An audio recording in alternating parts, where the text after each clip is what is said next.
الحمد لله رب العالمين، والصلاة والسلام على رسوله النبي الكريم وعلى آله وأصحابه أجمعين، أما بعد، فأعوذ بالله من الشيطان الرجيم. بسم الله الرحمن الرحيم. من ذا الذي يقرض الله قرضا حسنا فيضاعفه له أضعافا كثيرة والله يقبض ويبسط وإليه ترجعون. صدق الله العظيم.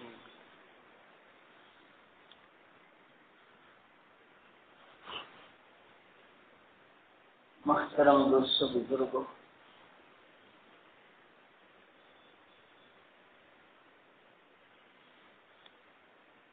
رمضان المبارک کا مہینہ بڑی فضیلت والا ہے، خود بھی فضیلت والا ہے اور اس مہینے میں جو عمل کیا جاتا ہے وہ بھی فضیلت والا بن جاتا ہے۔ کم سے کم اللہ کے رسول صلی اللہ علیہ وسلم نے اس کی فضیلت یہ بتائی کہ ایک فرض کا ثواب 70 فرض کے برابر ہے،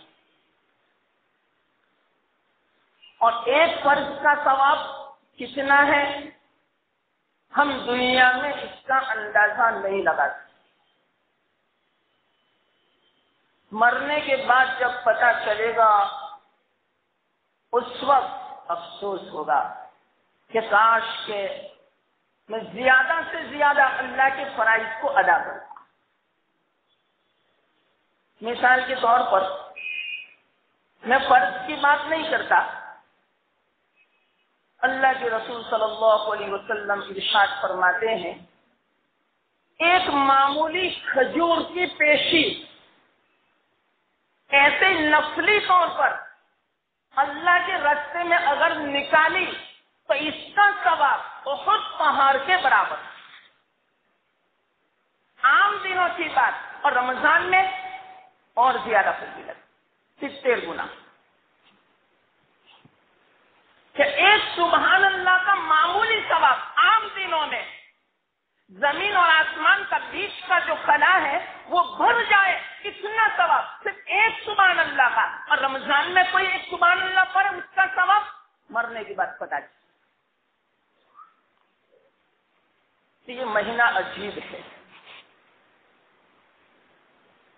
ہر آدمی کو اس مہینے کا انتظار رہتا ہے۔ آدمی کی جو زندگی، مسلمان کی جو زندگی عام دنوں میں ہوا کرتی ہے، ایسی زندگی عام طور پر رمضان میں نہیں ہوتی۔ کیا وجہ اس کی؟ اس کو بھی معلوم ہے کہ اس مہینے کی بڑی فضیلت ہے، اس کا اللہ تعالیٰ بہت ثواب عطا فرماتے ہیں، اللہ راضی ہوتا ہے، خوش ہوتا ہے، ہماری دنیا بھی بن جاتی ہے اور آخرت بھی اللہ تعالیٰ بنا دیتے ہیں۔ اس لیے عام طور پر آدمی، کوئی بھی مسلمان یہ خیال کرتا ہے کہ کوئی بھی میں عبادت بجا لاؤں، رمضان المبارک میں زیادہ سے زیادہ میں اس کو ادا کروں۔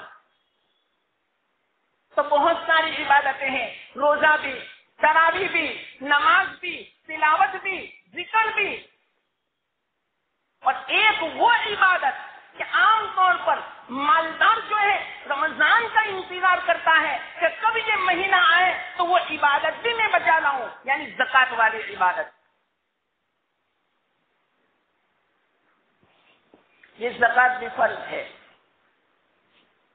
جس طرح نماز فرض ہے،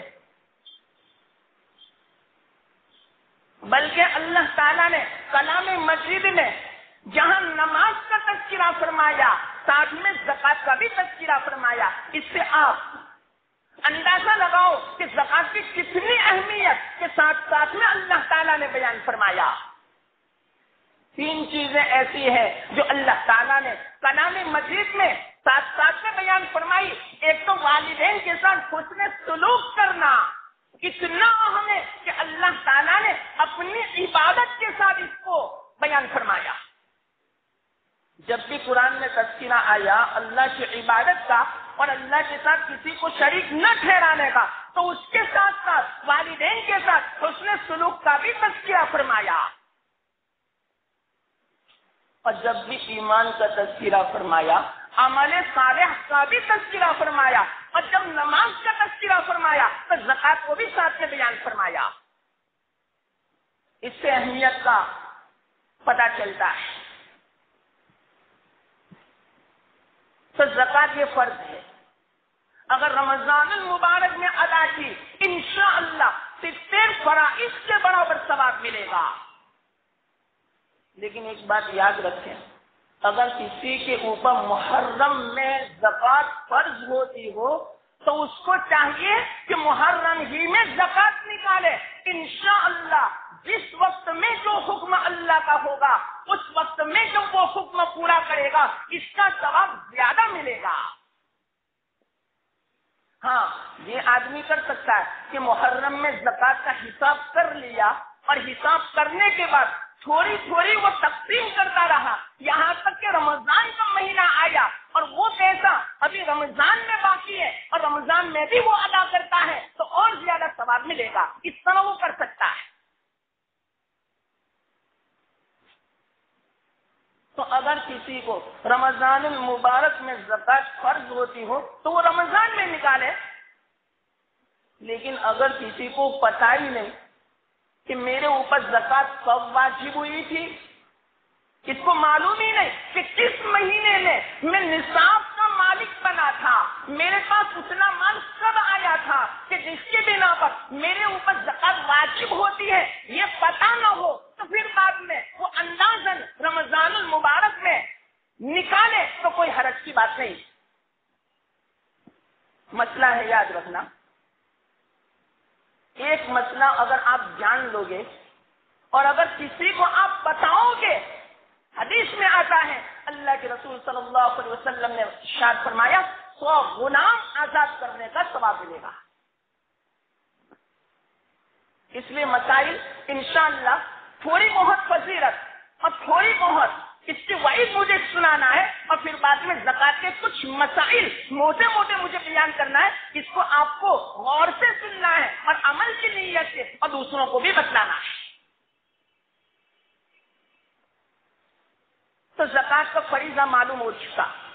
یہ زکات ایسا فریضہ ہے اللہ تعالیٰ فرماتے ہیں اگر اس نے زکات ادا نہیں کی کل قیامت کے دن یہی مال جو بہت محبت سے اس کو رکھتا تھا اور زندہ رہتا تھا, یہی مال کل قیامت کے دن آگ بنایا جائے گا اور اس کو داغ دیا جائے گا. اس کے بدن میں اسی مال کو آگ کے انگارے کی شکل میں اس کی پیشانی پر اور اس کے پہلو پر اور اس کی پشتوں پر داغا جائے گا. کتنی خطرناک وعید ہے. اور دوسری بات ایک آپ سے میں کہوں, یہ مال ہمارا تھوڑی ہے کہ ہم زکات نہ نکالیں. کسی مالدار کے پاس 1 کروڑ روپے ہیں, کسی مالدار کے پاس اتنا سونا چاندی ہے لاکھوں روپیوں کا, تو وہ یہ نہ سمجھے کہ میرا اپنا مال ہے, بلکہ اللہ یوں فرماتے ہیں وَأَنفِقُوا مِمَّا رَزَقْنَاكُمْ, خرچ کرو اس میں سے جو ہم نے تم کو دیا. یہ تو اللہ کا مال ہے. اور کسی کو دعویٰ ہو کہ نہ میں نے کمایا میرا مال ہے, تو اس طرح دعویٰ کر کے دیکھ لے کیا ہوتا ہے اس کا انجام. اللہ تعالیٰ اس مال کو ہلاک کر دے گا. اس لیے دعویٰ نہ کریں کہ میں نے کمایا, میں نے دکان لگائی, میں نے ملازمت کی تو اتنا پیسہ حاصل ہوا. نہیں, اللہ نے یہ سب کچھ دیا. جس نے اسباب ہے وہ تمام اسباب پیدا کرنے والا اللہ ہے. اللہ چاہے ان اسباب کو چھین لے. اس لیے کبھی دعویٰ نہ کریں. اگر آدمی اس طرح سوچے گا تو زکات نکالنے اس کے لیے آسان ہے. کہ یہ اللہ کا مال ہے اور اللہ ہی کو دینا ہے.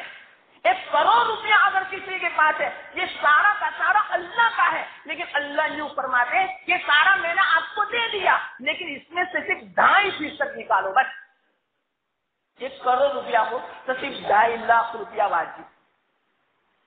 97.5 لاکھ روپیہ وہ ہمارا اپنا.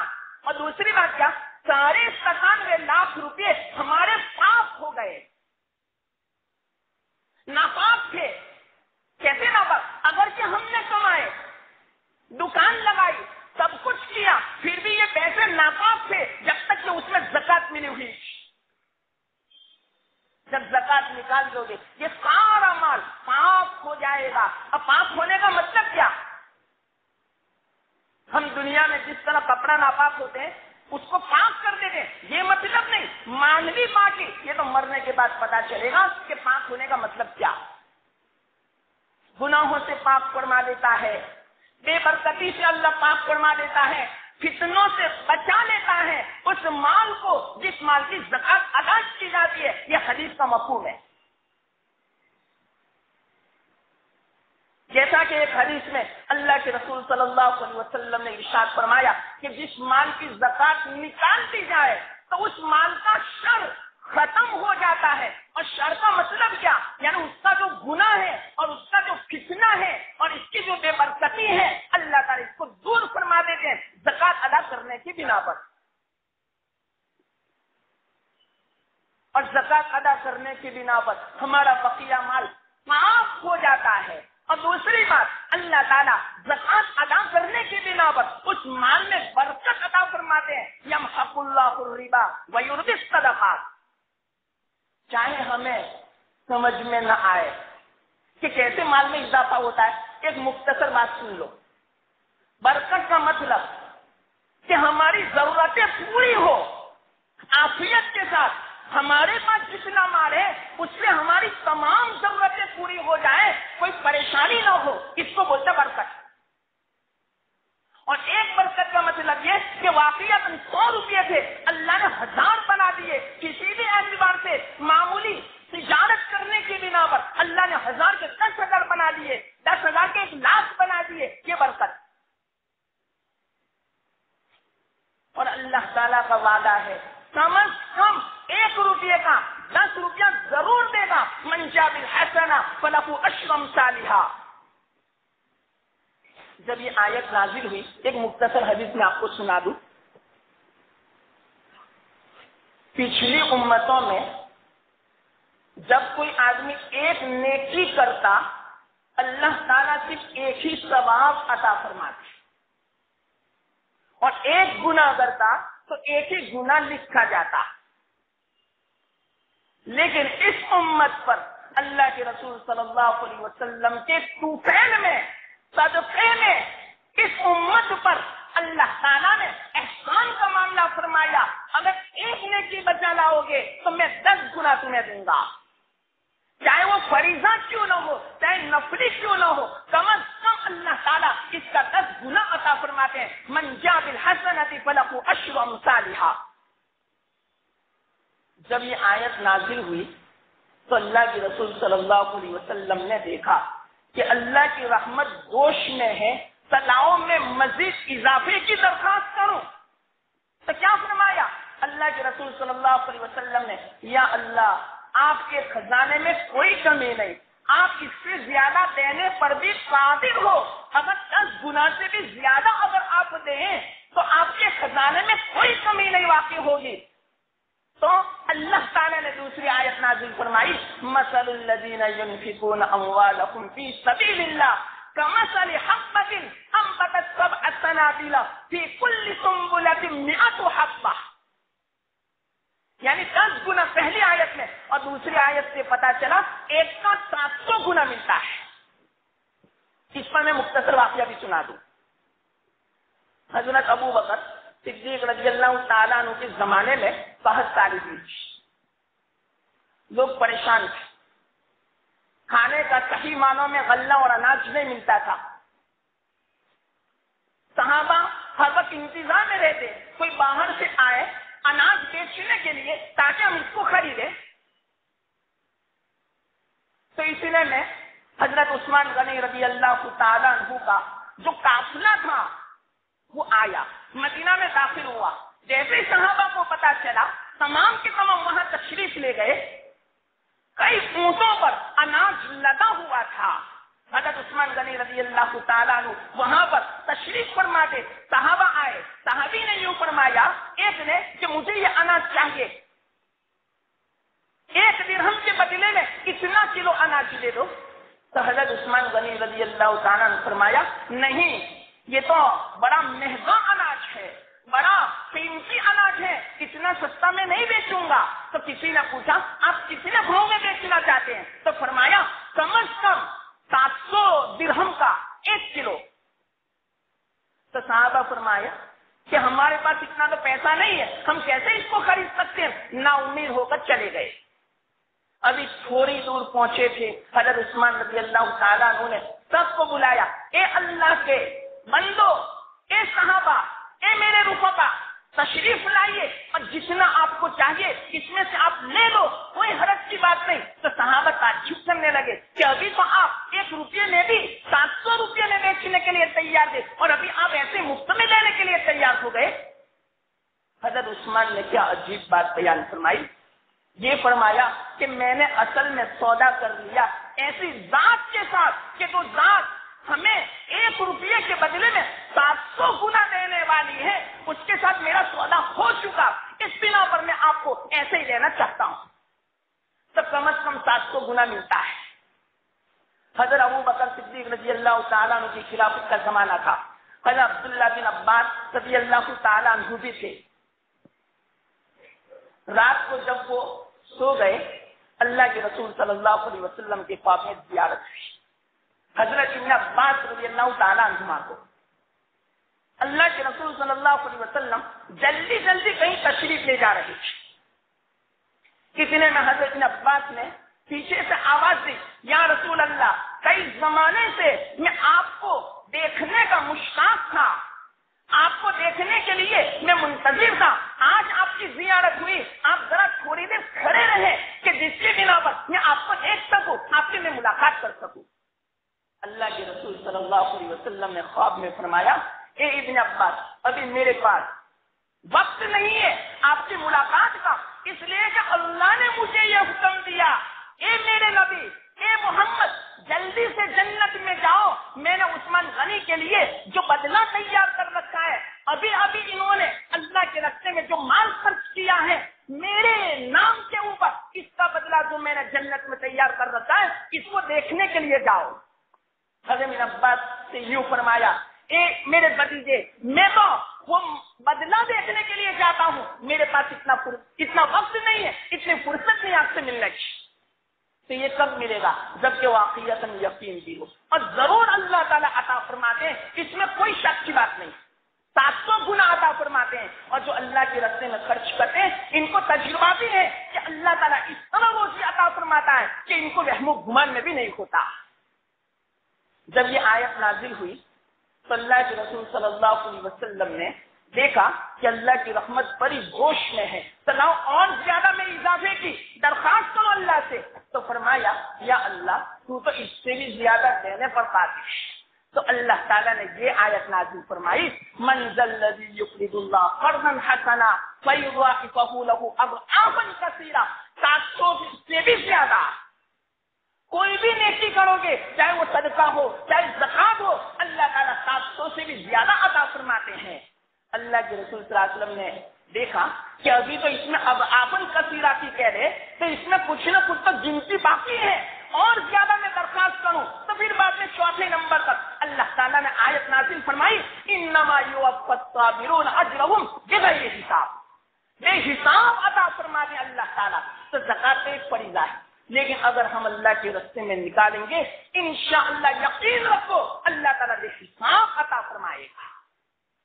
اور اگر ہم نے صحیح معنوں میں زکات نہیں نکالی، ایک حدیث کا مفہوم ہے، اللہ کے رسول صلی اللہ علیہ وسلم نے ارشاد فرمایا، جس نے صحیح معنوں میں مال کا حساب نہیں کیا اور 1 روپیہ کی کمی آ گئی زکات نکالنے میں، تو وہ 1 روپیہ وہ غریب کا سمجھا جائے گا، وہ ہمارا نہیں، وہ غریب کا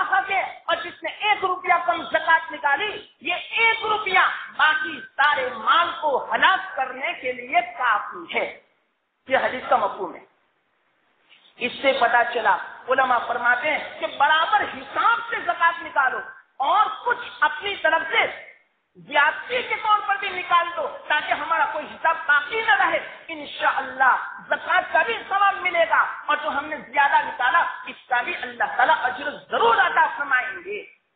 اس بنا پر ہمارے مال میں 1 روپے کی زکات باقی نہ رہے. اور سن لینا یہ روپیہ جو زکات کا باقی رہے گا وہ ہمارا نہیں، وہ غریب کا حق ہے. اور کسی کا حق اگر ہم نے دبا لیا، علامہ قرطبی رحمت اللہ علیہ نے ایک حدیث بیان فرمائی اپنی تفسیر قرطبی میں. عجیب حدیث ہے. وہ یوں فرماتے ہیں کل قیامت کے دن اگر ایک آدمی کے پاس 70 انبیاء کے برابر عبادت ہوگی لیکن اگر اس کے ذمے کسی بندے کا حق باقی ہوگا تو وہ 70 انبیاء کی عبادت اس کو جنت میں داخل نہیں کر سکے گی. کتنی خطرناک وعید ہے، اس حدیث کو یاد رکھنا. تو اگر ہم نے مال کم نکالا تو یہ غریب کا حق سمجھا جائے گا. اور دوسری بات ضمن میں آپ کو کہہ دوں، یاد آئی اس لیے گزشتہ جمعہ کو مجھے کہنی تھی لیکن میں بھول گیا تھا کہ کسی کا حق اگر ہم نے دبا دیا اس کی وعید اتنی زیادہ خطرناک ہے. ایک آدمی کا حق دبا لیا اور اگر کسی کمپنی کا حق دبا لیا، کسی حکومت کا حق اگر ہم نے دبا لیا تو ایک آدمی نہیں، حکومت میں جتنے آدمی ہوں گے، اگر مثال کے طور پر ہندوستان کی حکومت ہے تو یہاں جتنے بھی آدمی ہیں ان تمام آدمیوں کا حق ہم نے دبا لیا، یوں سمجھا جائے گا. اور تمام کا حق کل قیامت کے دن دینا پڑے گا. اس کے بغیر آدمی جنت میں داخل ہو ہی نہیں سکتا. ہاں اللہ معاف فرما دے وہ بات الگ ہے، لیکن تمام احادیث کا خلاصہ تو یہی بتلاتا ہے کہ اللہ تعالیٰ بندے کا حق معاف نہیں فرماتا چاہے وہ اللہ کے راستے میں شہید کیوں نہ ہو جائے. دوسری مرتبہ زندہ کیا گیا پھر شہید ہوا، تیسری مرتبہ زندہ ہوا پھر شہید ہوا، پھر بھی بندے کا حق معاف نہیں ہوگا. یہ حدیث کا خلاصہ ہے. اس لیے یاد رکھنا یہ رمضان المبارک کا مہینہ ہے تو ہمارے ذمہ میں کسی کا حق باقی نہ رہے اور ہم کسی کا حق نہ دبائیں. یاد رکھیں مثال کے طور پر 11 مہینے تک اگر ہم نے لائٹ بل کی چوری کی تو اللہ کے واسطے اس مہینے میں لائٹ بل کی چوری نہ کریں ورنہ حق دبایا یوں سمجھا جائے گا. اور یاد رکھنا اگر ہم نے لائٹ بل کی چوری کی اور اسی فریج سے پانی پیا اور اسی فریج کا فروٹ کھایا، افطاری کی، کھانا کھایا یا کچھ بھی آپ نے کیا، آپ ہی بتاؤ ثواب کیسے ملے گا؟ افطاری اگر ہم نے اس مال سے کی تو یاد رکھنا ثواب نہیں ملے گا. یہ گزشتہ جمعہ کو میں کہنے والا تھا. تو اسی طرح ہمارے ذمہ یہ مت کہنا کہ چلو 1 مہینہ بچ جائے اور 11 مہینہ کوئی حرج کی بات نہیں. یہ تو میں ضمن ایک بات عاجزانہ میں درخواست کرتا ہوں کہ کم از کم پورا سال تو نہیں بچتے تو 1 مہینہ تو بچوں. حالانکہ اللہ تعالیٰ کا وعدہ ہے جو پوری زندگی حرام سے بچتا ہے اللہ تعالیٰ اس کے لیے 10 حلال کے دروازے کھول دیتا ہے. لیکن ہمارا یقین نہیں، اس لیے افسوس کی بات ہے. اس لیے ذرا اس بات پر توجہ دیں. اگر اس طرح کی چوری کا مال، خیانت کا مال، دھوکے کا مال، جھوٹ کا مال ہماری آمدنی میں داخل ہو رہا ہو اس کو نکال دیں ورنہ ہمارے روزے کا کوئی فائدہ نہیں، ہماری تراویح کا کوئی ثواب نہیں ملے گا. کتنا فضیلت والا مہینہ ہے، اس کی فضیلت رحمت برکت ہمیں حاصل نہیں ہوگی. تو اللہ کے رسول صلی اللہ علیہ وسلم کی حدیث کا خلاصہ یوں نکلا 1 روپیہ بھی ہمارا باقی نہ رہے زکات میں ورنہ وہ روپیہ ہلاکت کے لیے کافی. کتنے خطرناک وعید ہے. اب فضیلت تو اتنی فضیلتیں ہیں اللہ کے رسول صلی اللہ علیہ وسلم نے ارشاد فرمائی. مثال کے طور پر ہمارے اوپر جو بلائیں آتی ہیں، مصیبتیں جو آتی ہیں، اللہ کے رسول صلی اللہ علیہ وسلم فرماتے ہیں الصدقۃ ترد البلاء، بلاؤں کو لوٹا دیتا ہے، واپس کر دیتا ہے. واقعیتاً تو صحیح معنوں میں اللہ کے لیے صدقہ نکالتا ہے اور رزق حلال میں سے نکالتا ہے تو اللہ تعالیٰ اس کی برکت سے تمام بلاؤں، مصیبتوں، بیماریوں، پریشانیوں کو دور فرما دیتا ہے. یہ حدیث میں. اور اسی طرح اللہ کے رسول صلی اللہ علیہ وسلم نے عجیب بات بیان فرمائی الصدقۃ تطفئ غضب الرب، کہ صدقہ جو ہے اللہ کی ناراضگی کو ٹھنڈا کر دیتا ہے، اللہ کے غضب کی آگ کو بجھا دیتا ہے. ہمارے اعمال آج کل ہم سب دیکھتے ہیں کہ کتنے خطرناک ہے. واقعات اللہ ناراض ہو جا رہے. تو اگر اللہ کی ناراضگی سے بچنا ہے، اللہ کے غصے کو ٹھنڈا کرنا ہے تو صدقہ نکالیں. یہ تو نفلی صدقے کی یہ فضیلت ہے.